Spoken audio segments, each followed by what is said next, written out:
Hi everyone, it's Kate Stead here again today with another reading, and this reading is A Very Strange Zoo, another book by my husband Chris Stead.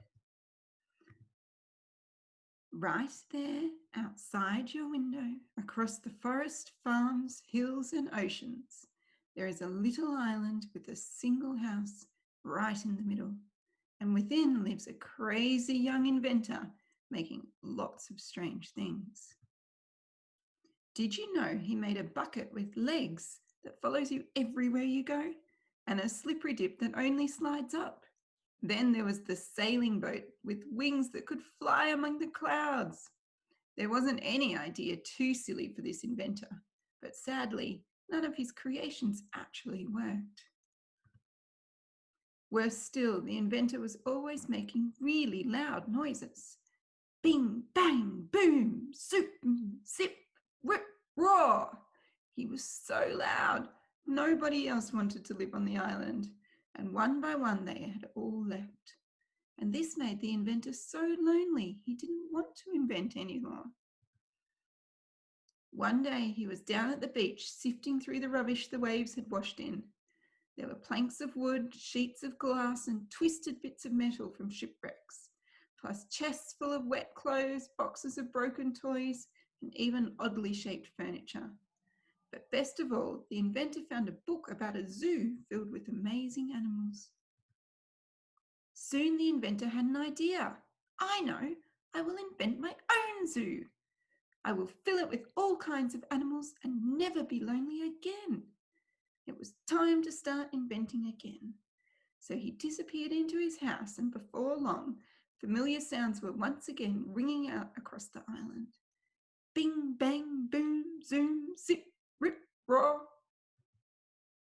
He made an elephant using rubbish bin lids for ears and a hose for the trunk, and then a panda bear from cushions and beanbags. Next, a giraffe with a ladder for a neck, a boot for a head, and a mop for a tail, plus a long, scary snake from 10 old paint cans lined up in a row. The inventor worked all day and all night, and then all of the next day too. By the time he was ready to fall asleep, he had invented a whole zoo worth of animals. Lions, penguins, monkeys, camels, spiders, hippos, owls, bears, boars, and more. All made from old bits of rubbish, but all pretend. So the inventor was still lonely.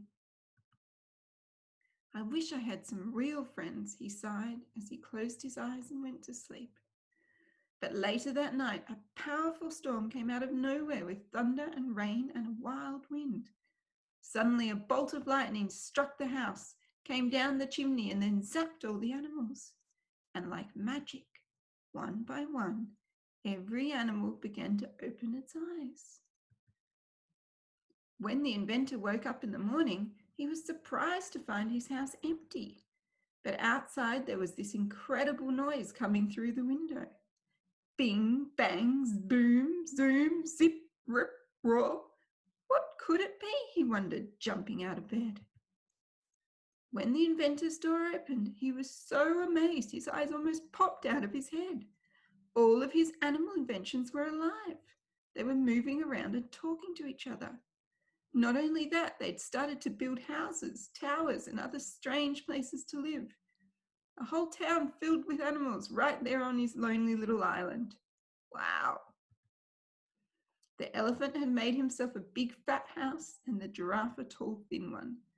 The penguins had found an ice retreat and the panda a comfy seat, while the monkey had created an amazing tree house high up in the sky. For every strange animal invention, there was an even stranger home. When they saw the inventor, they all smiled and waved. Can you invent me a new bath? Burped the hippo. Can I have an electric hairbrush to comb my mane? Roared the lion. And how about a comfy chair for my house? Hooted the owl. Before long, the whole island was filled with laughter, excitement, and a very busy inventor. Word had spread, and all of the inventor's old friends were returning to visit the island. Wow, look at the crazy loud inventor and his very strange zoo, they cheered.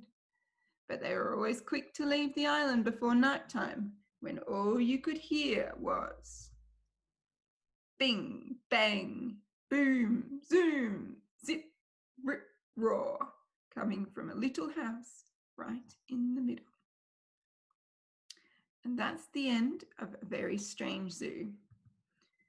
We do hope that you will find this book on Amazon or on Apple Books and give us a lovely review if you enjoyed it.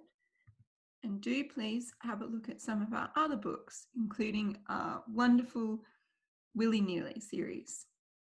You can also find them on Amazon. Just search for Chris Stead or any one of the titles here. Hope to see you soon for another reading. Thank you.